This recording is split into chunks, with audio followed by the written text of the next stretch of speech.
Hello friends, welcome back to our channel. இன்னைக்கு இந்த வீடியோல மசாலா ஃப்ரெஷ்ஷா வறுத்து அரைச்சு செய்யக்கூடிய மசாலா பன்னீர் தாங்க பார்க்க போறோம். இந்த ரெசிபி சைடு டிஷ்ஷா சாப்பிடுறதுக்கு ரொம்பவே நல்லா இருக்கும். எல்லாருக்கும் ரொம்ப பிடிக்கும். கண்டிப்பா நீங்களும் ட்ரை பண்ணி பாருங்க. வாங்க வீடியோக்குள்ள போய்டலாம். இந்த ரெசிபிக்கு தேவையான மசாலாவை ட்ரை ரோஸ்ட் பண்ணி எடுத்துக்கலாம். பெரிய ஸ்பூன்ல 1 ஸ்பூன் அளவு கொத்தமல்லி விதை எடுத்துக்கோங்க. 1/4 ஸ்பூன் சோம்பு, 1/4 ஸ்பூன் சீரகம், 1/2 ஸ்பூன் மிளகு, சின்ன துண்டு பட்டை, 2 லவங்கம், 1 ஏலக்காய், 2 வரமிளகாய், கொஞ்சமா கறிவேப்பிலை. இது எல்லாத்தையும் நல்லா ட்ரை ரோஸ்ட் பண்ணி எடுத்துக்கோங்க.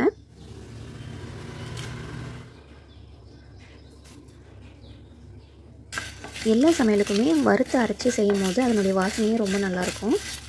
இந்த மாதிரி ட்ரை ரோஸ்ட் பண்ணும்போது எப்பயுமே ஸ்டவ்வை சிம்ல வச்சுட்டு தான் பண்ணணும், இல்லைன்னா சீக்கிரமா கருகிடும். இந்த அளவுக்கு வறுத்துட்டு ஆற வச்சு மிக்ஸி ஜாரில் போட்டு அரைச்சி எடுத்துக்கோங்க. மிக்ஸியில் அரைக்கும் போது ரொம்ப பவுடராக அரைக்காமல் கொஞ்சம் கொரகொரப்பாக அரைச்சி எடுத்துக்கோங்க. கடாய் சூடு பண்ணிவிட்டு கொஞ்சமாக ஆயில் ஆட் பண்ணிக்கோங்க. 1 ஸ்பூன் அளவு இஞ்சி பூண்டு பேஸ்ட் ஆட் பண்ணிக்கோங்க. இஞ்சி பூண்டு பேஸ்ட்டு ஆயிலில் நல்லா வதக்கினதுக்கப்புறமா கட் பண்ணி வச்சுருக்க பெரிய வெங்காயத்தை ஆட் பண்ணிக்கோங்க. தேவையான அளவு உப்பு, 1/4 ஸ்பூன் மஞ்சள் தூள் ஆட் பண்ணிக்கோங்க.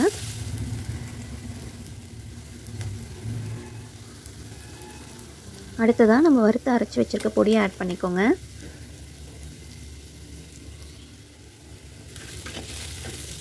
இப்போ இது எல்லாத்தையும் நல்லா மிக்ஸ் பண்ணி விட்டுருங்க.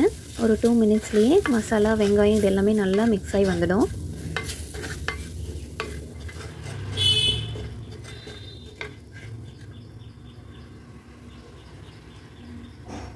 இந்த டைமில் கட் பண்ணி வச்சுருக்க பன்னீர் ஆட் பண்ணிக்கோங்க. நீங்கள் தனியாக ஃப்ரை பண்ணிவிட்டு கூட ஆட் பண்ணிக்கலாம். நான் அப்படியே தான் ஆட் பண்ணியிருக்கேன். பன்னீர் ஆட் பண்ணிவிட்டு லைட்டாக மிக்ஸ் பண்ணி விட்டிங்கன்னா போதும். ரொம்பவும் கரண்டி வச்சு கிளறிட்டே இருந்தோம்னா நம்ம ஆட் பண்ணியிருக்க பன்னீர்லாம் உதிரி உதிரி ஆகிடும்.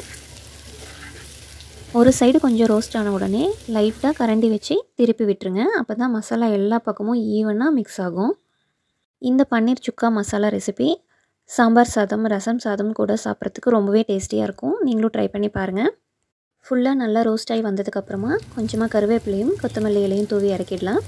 நீங்கள் இப்போ தான் ஃபஸ்ட் டைம் என்னோடய வீடியோ பார்க்குறீங்கன்னா மறக்காமல் சப்ஸ்கிரைப் பண்ணிவிட்டு உங்கள் ஃப்ரெண்ட்ஸ்க்கும் ஷேர் பண்ணிவிடுங்க. நான் இது வரைக்கும் உங்கள் கூட ஷேர் பண்ணியிருக்க எல்லா ரெசிபியும் நான் ட்ரை பண்ணி பார்த்துட்டு எதெல்லாம் பெஸ்ட்டாக வந்திருக்கோ அதெல்லாம் தான் நான் உங்கள் கூட ஷேர் பண்ணியிருக்கேன். நீங்களும் ட்ரை பண்ணி பாருங்கள்.